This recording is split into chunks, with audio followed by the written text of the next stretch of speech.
YouTube, we are back on another one. We got man exposes and asks woman if she is interested.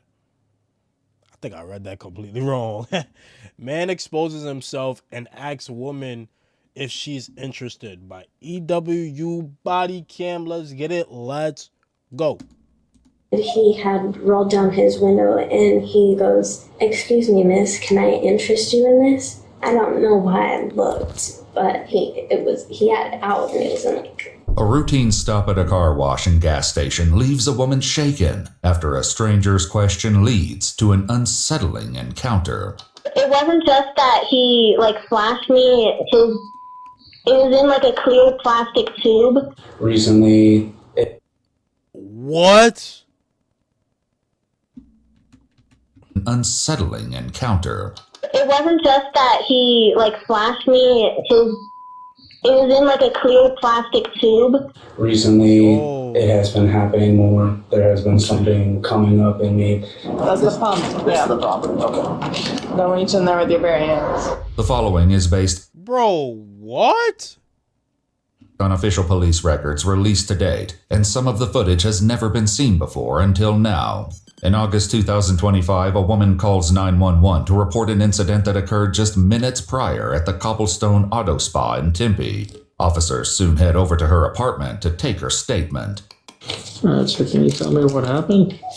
So I had just went through the car wash and I was at the vacuum stall. I was just wiping my car down with a towel and he had already been parked for just a second. He was wiping his car down, I think, a minute ago. But then he had got back in his car and I remember thinking for a second that was really fast because he had just barely parked and I wasn't finished. And so he was sitting in his car. As I was on my passenger side, he had rolled down his window and he goes, "Excuse me, miss, can I interest you in this?"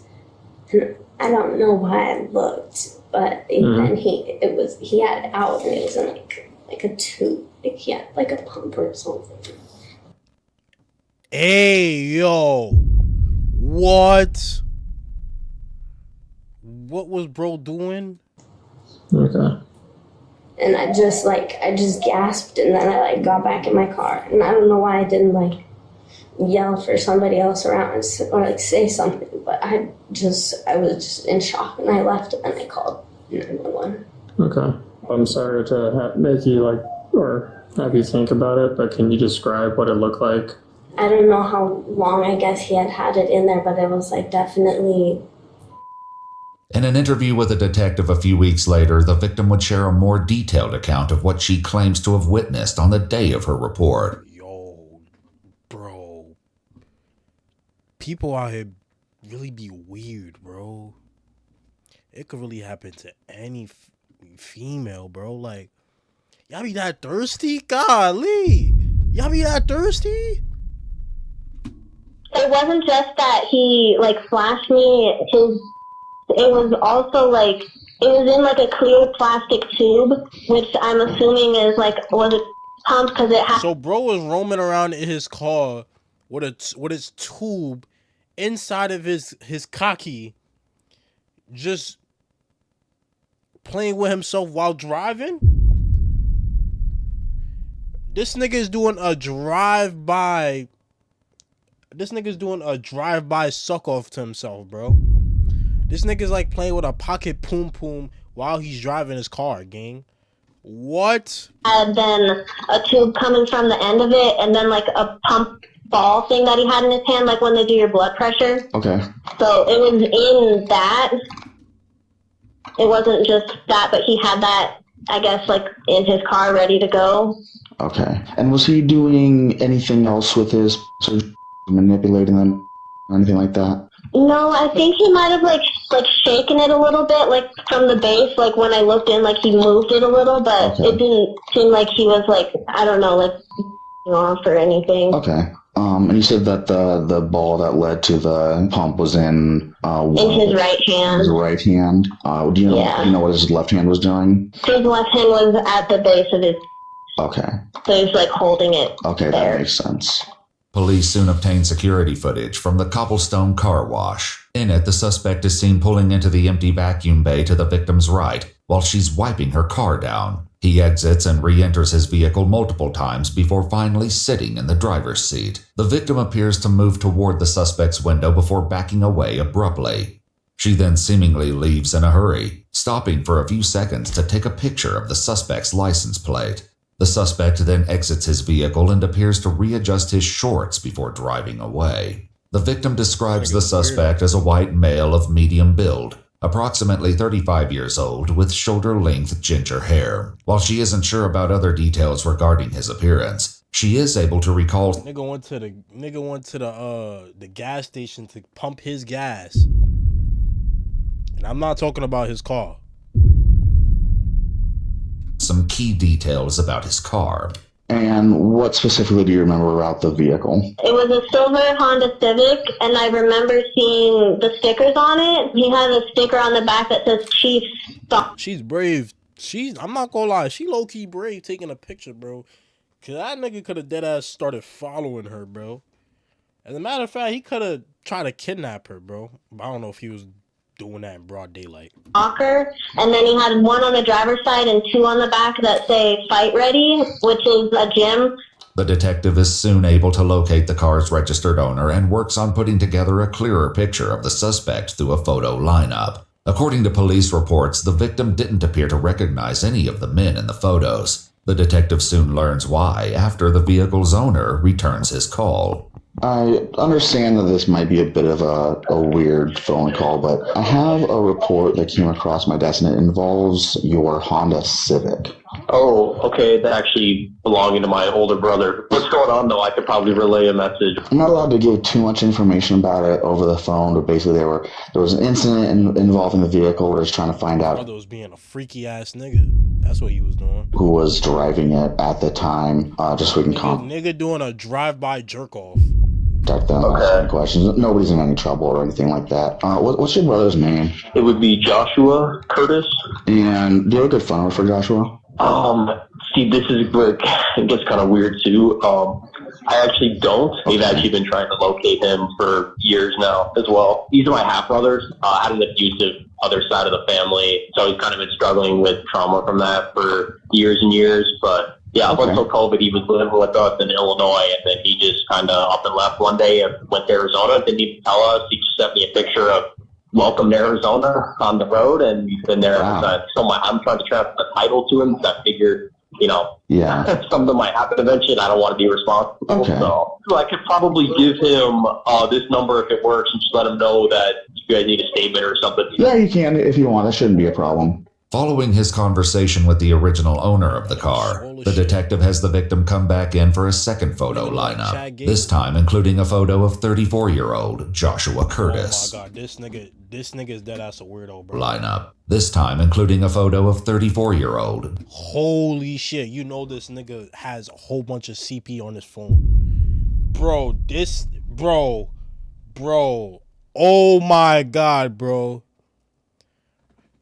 Bro has like 13 bodies living in his basement right now as we speak. Joshua Curtis. Bro, he has the PDF file mustache. Patchy beard. Yo, look at his hair. This nigga's a criminal. I'm stereotyping. This nigga's a criminal, gang. Joshua Curtis. Take as much time as you need, okay? And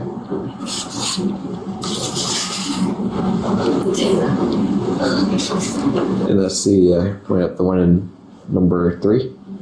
And she ain't wasting no time. She pointed that nigga out in 5 seconds. Now number 3 and 6 look kind of similar. I think it's 6. Not I think. His face wasn't that slim. Okay.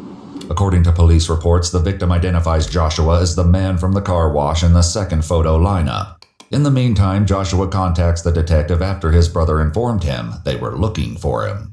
I'm not allowed to give a lot of information about over the phone because of the nature of the investigation, but there was something that happened here in Tempe, and based off of some video canvassing we did, we believe that you may have witnessed what happened. If you'd be willing to just let us know if you saw her or anything like that.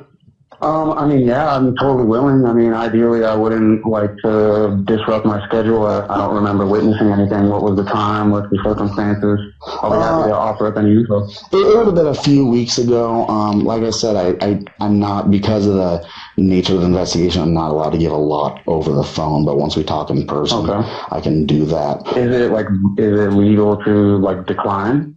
I mean, not beneficial to me in some sort of way. You know what I mean? Yeah. I mean, you're just That nigga knows what he did. That's why he trying to bait. He knows what he did. You not slick, boy. They caught you around camera being a freaky boy. considered a witness. I mean, it's not like you can't like gas. force you to say anything or anything like that. Freaky. While initially reluctant, Joshua eventually agrees to meet with detectives. They make their way over to Joshua's apartment to finally chat with him. Hello. So, you can sit down, make yourself comfortable, or whatever. However you want. For you guys. Yeah. So, how do you guys want to stand, or? We can probably sit. Cool. So, you hang out right there. Yeah. So basically, the thing that happened, I want to try to keep it a little bit vague, just to get like the most like neutral recollection of your memory and everything before you went to things. So this would have been on August 2nd, around like 8 in the morning, over by the area of. Was that a Wednesday, Thursday? Hold on, is that an MMA mitt right there? Yeah, this nigga's. Yo, he does boxing too. He has some type of martial art because he has this. So that means he be training or he knows how to do something. I believe that was a Saturday, actually. Do you remember where you were at that time in the morning? The only reason that I travel through Tempe is to get to Chandler to clean fridges at a public storage container. And any place I'm liable to stop in Tempe, but I don't have any business in Tempe. I don't know anyone in Tempe. I don't go to Tempe for any social reasons. And I don't involve myself in any nefarious activities. Joshua tells detectives that he only drives through the area to reach clients. While he has denied any knowledge of an incident in Tempe thus far, the detective's description of that morning is about to jog Joshua's memory. We saw your car over at the Cobblestone.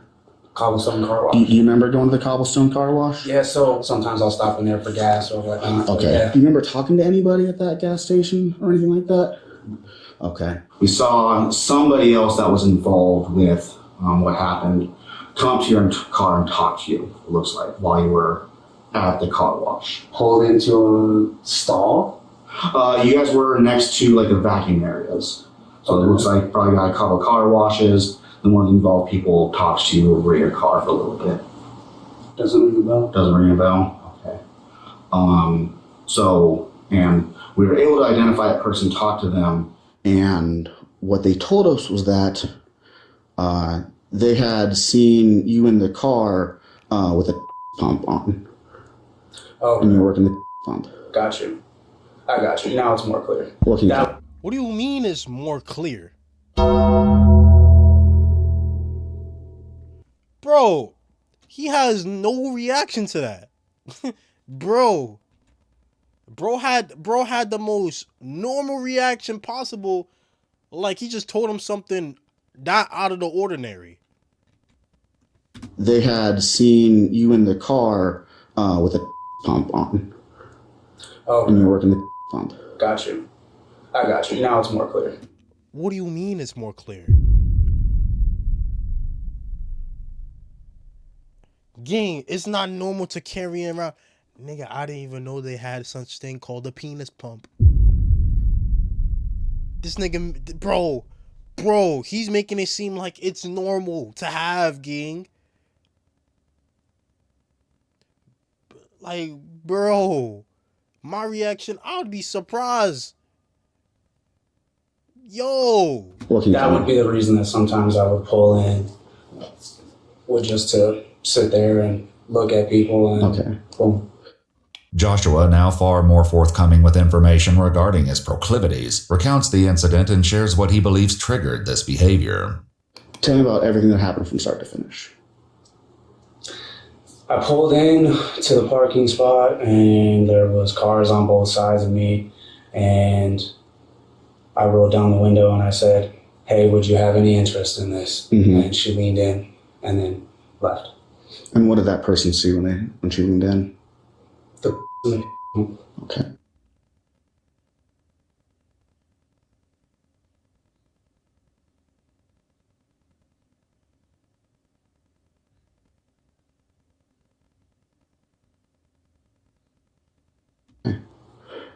And then after they left, what happened? I left. Okay. You said that that's kind of a common thing for you to do, like especially with the bump, or just looking at people, or? Recently, it has been happening more. There has been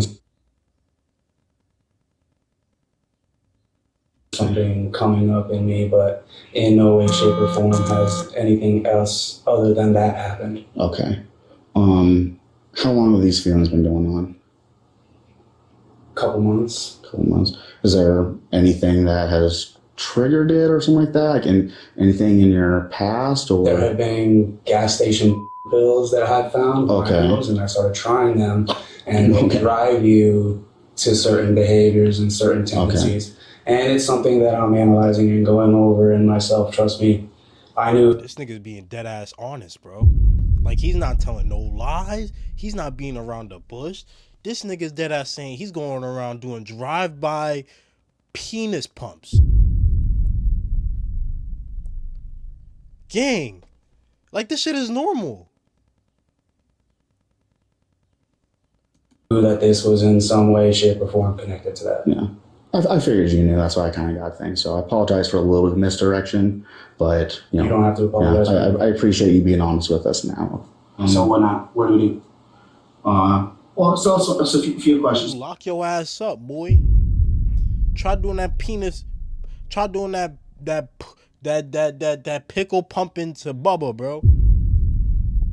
You want to do some pumping in your pickle? Try that with Tyrone and them in the cell. They gonna pump your pickle real good for you, boy. Real good.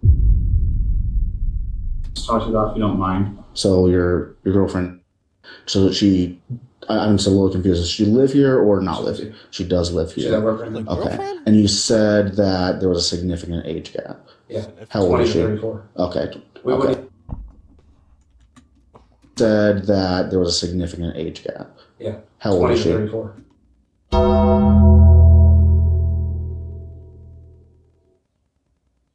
Oh.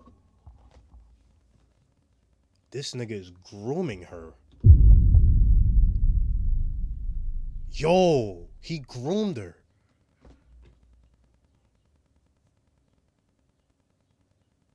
Gang. Okay. That's a 14-year age difference, gang. We wouldn't even be in a relationship if she didn't need help. Okay. But she's not like 15 or anything like that. She's 20. She's 20. Okay. That's the reason I asked. Hold on. You asking the wrong questions. Ask that nigga how long they been together, gang. Ask that nigga how long they been together. Ain't no way he found her at 20 years old while he was 30. I'm pretty sure he knew her for a long time. Ask her, he needs to ask right now how long they been dating for.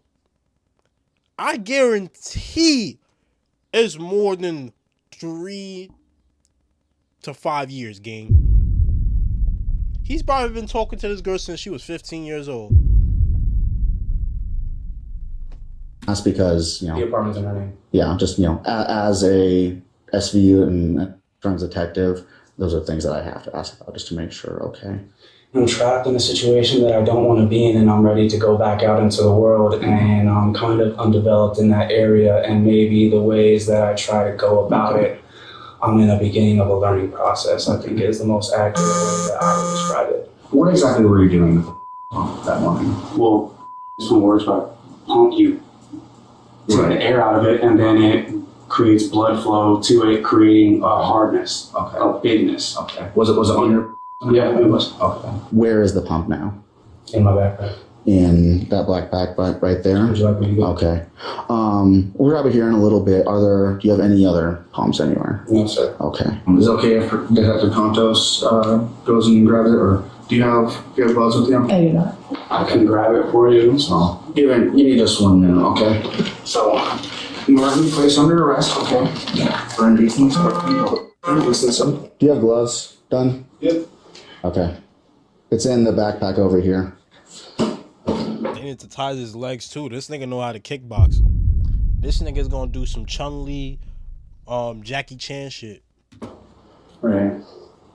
Oh, that You one? ain't see the nigga you ain't see the way the nigga crisscross applesauce just now? This nigga knows some karate shit. That I. So not that back. Right. Okay, it's in that one. Okay.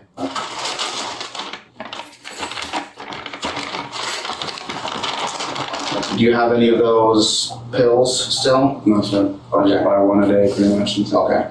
All right. Do you know like what brand they are or anything like that? What's that? Rhino. Rhino is what they're called? Okay. And how many do you normally take? One. One, that's it? Okay. Cool. The detectives drive Joshua and his pump to the Tempe City Jail. That's the pump. Yeah. The property. Okay. Don't reach in there with your bare hands. Before taking him in, they ask him one last thing.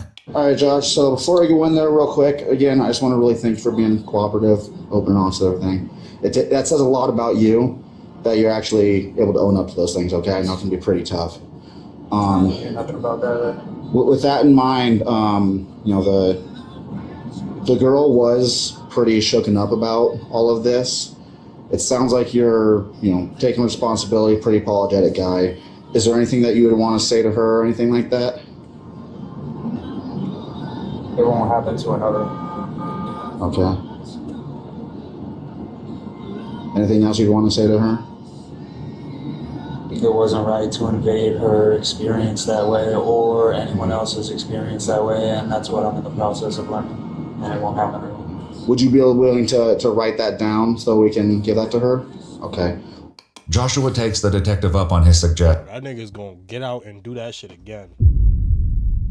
and pins a letter to the victim, opening with the statement, "I write this message to you from the shame of a jail cell." He tells her there have been others before you, expressing remorse and even gratitude for the victim's choice to take action. According to court documents, Joshua Curtis was charged with indecent exposure and public indecency. He pled guilty to both counts. Joshua was given a 30-day suspended jail sentence and placed on probation until February 2027. Nigga, 30 days? 30 days? He was also prohibited from initiating contact with the victim and barred from returning to the Cobblestone car wash. Watch our full videos. Bro, you should have gave that nigga more. He clearly is going to do it again, bro. He clearly said there's more people that he done it to, bro. I'm not gonna lie, y'all should have asked how old his girlfriend was, cause I guarantee either he was lying about the girlfriend's age, or he's been dating that girl since she was 15. Hey, W video. W freaking video. We are out of here. Thank you for watching. If y'all want to see more, comment down below which I want to see next. You feel me? I'm out of here.